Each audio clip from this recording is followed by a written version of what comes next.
कि देशभक्ति के रंग में रंगे लोग सही जानकारियां भी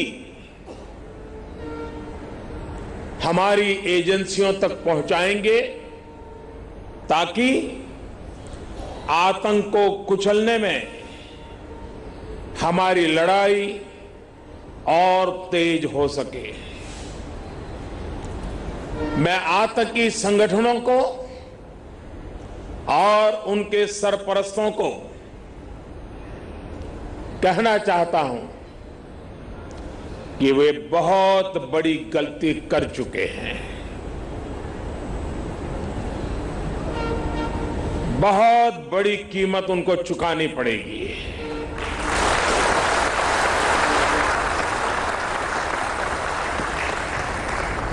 मैं देश को भरोसा देता हूं कि हमले के पीछे जो ताकतें हैं, इस हमले के जो भी गुनहगार हैं, उन्हें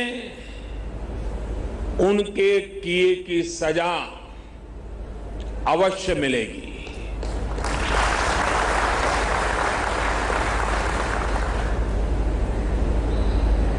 जो हमारी आलोचना कर रहे हैं, उनकी भावनाओं का भी मैं आदर करता हूं।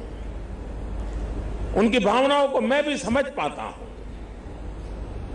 और आलोचना करने का उनका पूरा अधिकार भी है। लेकिन मेरा सभी साथियों से अनुरोध है कि ये वक्त बहुत ही संवेदनशील और भावुक पल है। पक्ष में या विपक्ष में, हम सब राजनीतिक छींटाकशी से दूर रहें। इस हमले का देश एकजुट होकर के मुकाबला कर रहा है। देश एक साथ है, देश का एक ही स्वर है और यही विश्व में सुनाई देना चाहिए, क्योंकि लड़ाई हम जीतने के लिए लड़ रहे हैं।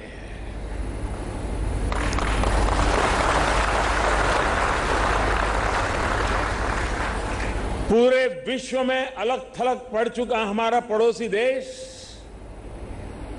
अगर ये समझता है कि जिस तरह के कृत्य वो कर रहा है, जिस तरह की साजिश रच रहा है, उससे भारत में अस्थिरता पैदा करने में सफल हो जाएगा, तो वो ख्वाब हमेशा हमेशा के लिए छोड़ दे। वो कभी ये नहीं कर पाएगा और न कभी ये होने वाला है।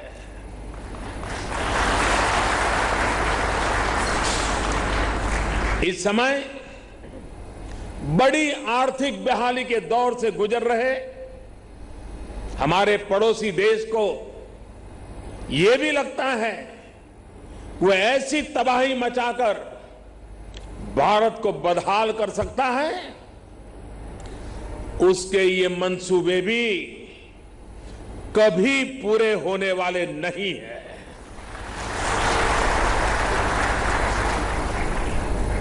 वक्त ने सिद्ध कर दिया है कि जिस रास्ते पर वो चले हैं वो तबाही देखते चले हैं और हमने जो रास्ता अख्तियार किया है वो तरक्की करता चला जा रहा है। 130 करोड़ हिंदुस्तानी ऐसी हर साजिश,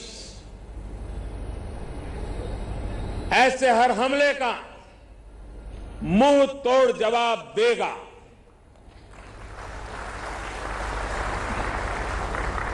कई बड़ों देशों ने बहुत ही सख्त शब्दों में इस आतंकी हमले की निंदा की है और भारत के साथ खड़े होने की, भारत को समर्थन की भावना जताई है। मैं उन सभी देशों का आभारी हूं और सभी से आह्वान करता हूं कि आतंकवाद के खिलाफ सभी मानवतावादी शक्तियों को एक होकर के लड़ना ही होगा। मानवतावादी शक्तियों ने एक होकर के आतंकवाद को परास्त करना ही होगा। आतंक से लड़ने के लिए जब सभी देश एक मत, एक स्वर, एक दिशा से चलेंगे तो आतंकवाद कुछ पल से ज्यादा नहीं टिक सकता है। साथियों, पुलवामा हमले के बाद अभी मनस्थिति और माहौल दुख के साथ आक्रोश से भरा हुआ है। ऐसे हमलों का देश डटकर मुकाबला करेगा। यह देश रुकने वाला नहीं है। हमारे वीर शहीदों ने अपने प्राण की आहुति दी है और देश के लिए मर मिटने वाला हर शहीद दो सपनों के लिए जिंदगी लगाता है। पहला, देश की सुरक्षा, दूसरा, देश की समृद्धि। मैं सभी वीर शहीदों को उनकी आत्मा को नमन करते हुए, उनके आशीर्वाद लेते हुए मैं फिर एक बार विश्वास जताता हूं कि जिन दो सपनों को लेकर के उन्होंने जीवन को आहूत किया है,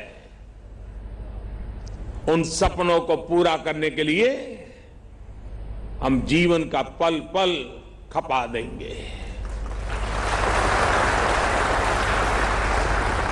समृद्धि के रास्ते को भी हम और अधिक गति दे करके, विकास के रास्ते को और अधिक ताकत दे करके हमारे इन वीर शहीदों की आत्मा को नमन करते हुए आगे बढ़ेंगे। और उसी सिलसिले में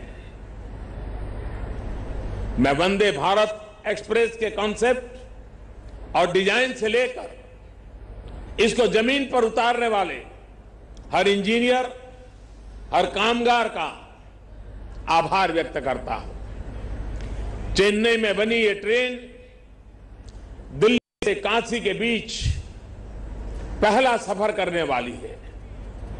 यही एक भारत श्रेष्ठ भारत की सच्ची ताकत है, वंदे भारत एक्सप्रेस की ताकत है।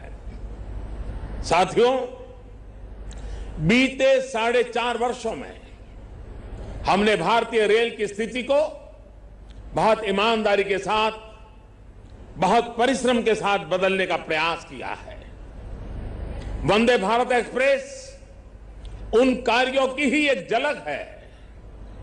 बीते वर्षों में रेलवे उन सेक्टर्स में रहा है जिसने मेक इन इंडिया के तहत मैन्युफैक्चरिंग में बहुत प्रगति की है। साथ ही देश में रेल कोच फैक्ट्रियों का आधुनिकीकरण, डीजल इंजनों का इलेक्ट्रिक में बदलने का काम और इसके लिए नए कारखाने भी शुरू किए गए हैं। आपको याद होगा, पहले रेलवे टिकट में ऑनलाइन रिजर्वेशन की क्या हालत थी। उस समय 1 मिनट में 2000 से ज्यादा टिकट बुक नहीं हो सकते थे। अब आज मुझे बहुत संतोष है कि रेलवे की वेबसाइट बहुत यूजर फ्रेंडली हुई है और 1 मिनट में 20,000 से ज्यादा टिकट बुक हो सकते हैं। पहले हालात ये थे कि एक रेलवे प्रोजेक्ट को स्वीकृत मिलने में कम से कम 2 साल लग जाते थे। अब देश में एक रेलवे प्रोजेक्ट 3 या 4 या ज्यादा से ज्यादा 6 महीने में स्वीकृत हो जाते हैं। ऐसे ही प्रयासों से रेलवे के कार्यों में नई गति आई है। पूरे देश में ब्रॉडगेज की लाइनों से अनमैन्ड क्रॉसिंग को एक बड़ा अभियान चलाकर खत्म कर दिया गया है।